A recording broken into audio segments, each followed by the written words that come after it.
राम को आदर्श माना है। उन्होंने ये कहा कि अगर मरने के समय मेरे मुंह से राम नहीं निकलेगा तो माना जाएगा कि मैं राम भक्त नहीं हूँ। तो उन्होंने हे राम कहा, मरने के समय कहा। इसलिए हम जो है इस बयान से इत्तेफाक इस मामले में रखते हैं जो इन्होंने जगता भाई ने कहा कि इसमें हीरा मोती भी है और कूड़ा कचरा भी है। लेकिन ये भी कहा उन्होंने कि कूड़ा कचरा बहारने के चक्कर में हम लोग हीरा मोती नहीं बहारते। तो अगर हम इस तरह की बात करेंगे कि रामायण सिर्फ घृणा फैलाता है तो मैं व्यक्तिगत रूप से उस राय के साथ सहमत नहीं हूँ। और हमको नहीं लगता है कि पार्टी के अंदर इस मामले में विचार हुआ है कि पार्टी जो है इसका समर्थन करेगी। ऐसा कहीं नहीं, कोई बात नहीं। अंदर जो है इस तरह का मेजर डिसीजन होता है, सुनिए, मेजर डिसीजन होता है। हम भी पार्टी के राष्ट्रीय उपाध्यक्ष हैं। आपको मीटिंग में तय होना चाहिए, तेजस्वी भी रहे उस मीटिंग में कि हाँ भाई इस मामले में क्या तय ये होना चाहिए। ये सही बात है। माने बाबा साहब अम्बेडकर ने मनुस्मृति को जलाया है 1970 में। उसी तरह से मान लीजिए चंद्रशेखर जी ये राय रखते हैं कि उसमें शूद्रों के बारे में, माने महिलाओं के बारे में जिस तरह का बयान किया गया है, जिसको कूड़ा कचरा मानते हैं, उसका ही विरोध करने का इनको अधिकार है।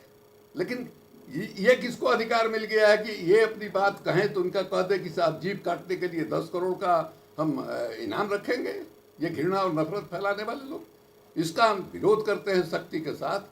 तो इनको भी अपनी बात कहने का लोकतंत्र है भाई, लोकतंत्र है। इनको चोट लगी कि नहीं साहब शूद्रों के बारे में उसमें कहा है कि पूजिए विप्र ज्ञान गुण ही ना और पूजिए न शूद्र सब गुण प्रवीणा। ये भी लिखा है, तुलसीदास ने लिखा है। लेकिन ये भी साथ लिखा है कि सिया राम मैं सब जग जानी। ये भी कहा है कि पढ़ पीड़न सब नहीं अदमाई परहित सरस धर्म नहीं भाई। धर्म की इतनी सुंदर परिभाषा भी उन्होंने की है। इसलिए दोनों चीज है। इसलिए लोहिया ने ये कहा, लोहिया तो रामायण मेला लगाते थे, उनके कहने पर मकबूल फिदा हुसैन जैसा आर्टिस्ट जो है बड़ा बड़ा होर्डिंग बनाया, 150, 200, 250 मैंने होर्डिंग बनाया राम के कथा को लेकर के, और उसका एग्जीबिशन हुआ लोगों के अंदर।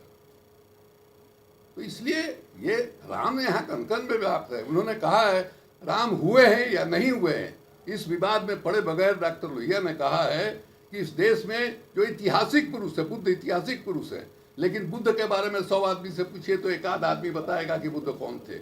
लेकिन राम के बारे में पूछिए तो गांव देहात का अपढ़ निपढ़ आदमी भी राम का 4 गो किस्सा आपको सुना देगा।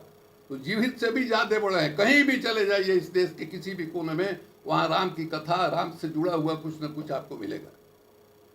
तो इसलिए ये कहना कि नहीं साहब घृणा फैलाने वाला, नफरत फैलाने वाला है, ये हमको लगा कि ये उचित नहीं है, ये नहीं होना चाहिए। और पार्टी के तरफ से इसका हो कि घृणा फैलाने वाला रामायण है, ये भी कोई किसी तरह का फैसला पार्टी का नहीं है। आपने कुछ लाइनों के बारे में, लाइन में कुछ अंतर है और उसकी ये जो कह रहे हैं, जो कह रहे हैं कि साहब 10 करोड़ रुपया देंगे, उनके खिलाफ मुकदमा होना चाहिए।